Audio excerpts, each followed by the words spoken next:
Here's a hike into the Dukmejian Wilderness Park area in the city of Glendale.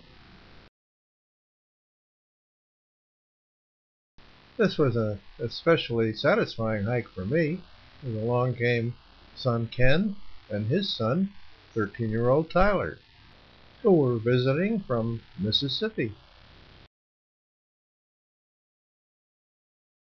And so Grandpa and grandson get ready to start up the trail. But first we have to say our goodbyes, and just in case we never see each other again.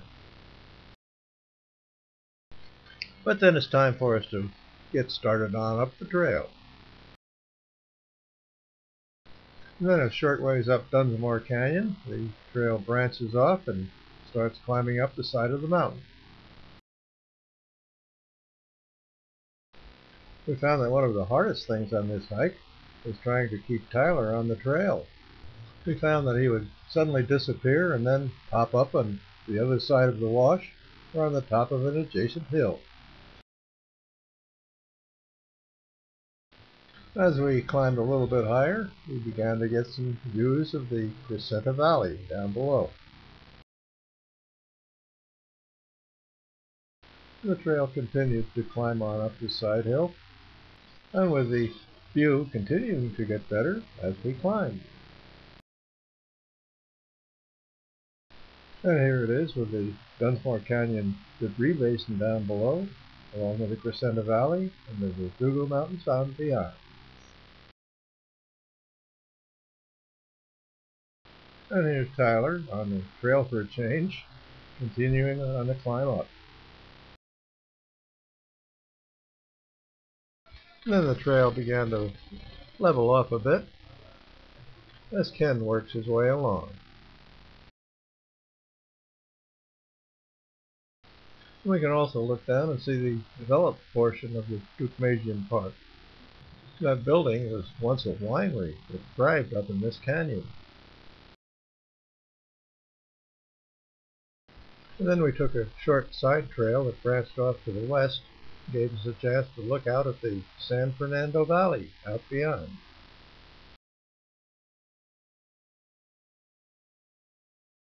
And we can also look down into the adjacent Cook's Canyon, in which we are about to descend.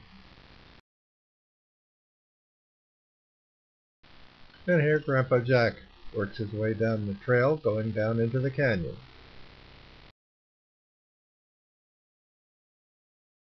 Mostly a very good trail, with only a few tough spots.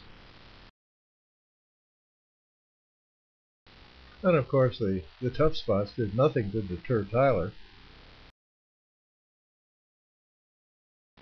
In fact, the canyon bottom created some challenges that couldn't be refused, like crossing the creek on a fallen tree, and then climbing the side hill on the other side to get to the top.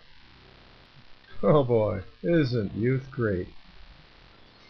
All this a maneuver not to be recommended, however. And back in the canyon bottom, the creek created a mini waterfall. Before a major washout a couple of years ago, this trail used to continue on up the canyon and then branch off on a trail that eventually would get you on up to the top of 5,000-foot high Mount Lukens. But then we backtracked up out of Cook's Canyon and continued on easterly along the trail. This entire area was part of the so-called station fire that raged through these San Gabriel Mountains a couple of years ago, leaving it pretty well decimated, and it's only now showing signs of recovery. And here Grandpa and grandson stop for a minute and take a break. And then another short side trail to get to a vista point atop a little knoll. And guess who got there first? And here's the three generations: Grandpa, son, and grandson.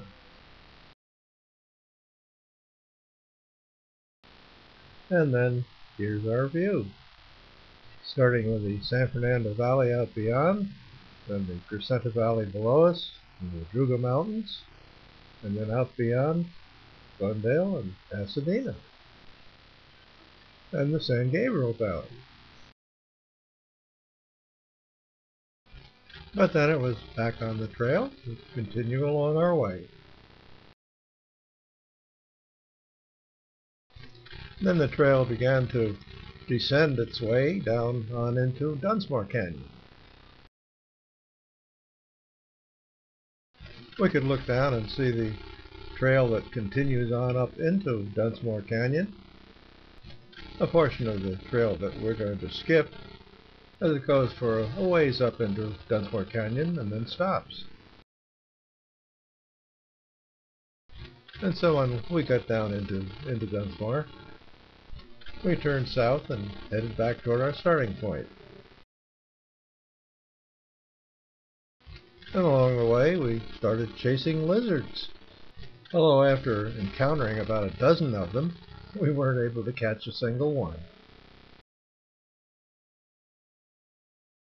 And down towards the bottom we found some more evidence of the results of the station fire.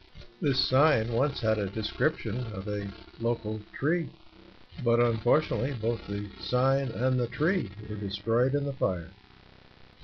And so ended a very pleasant hike with some very pleasant companions.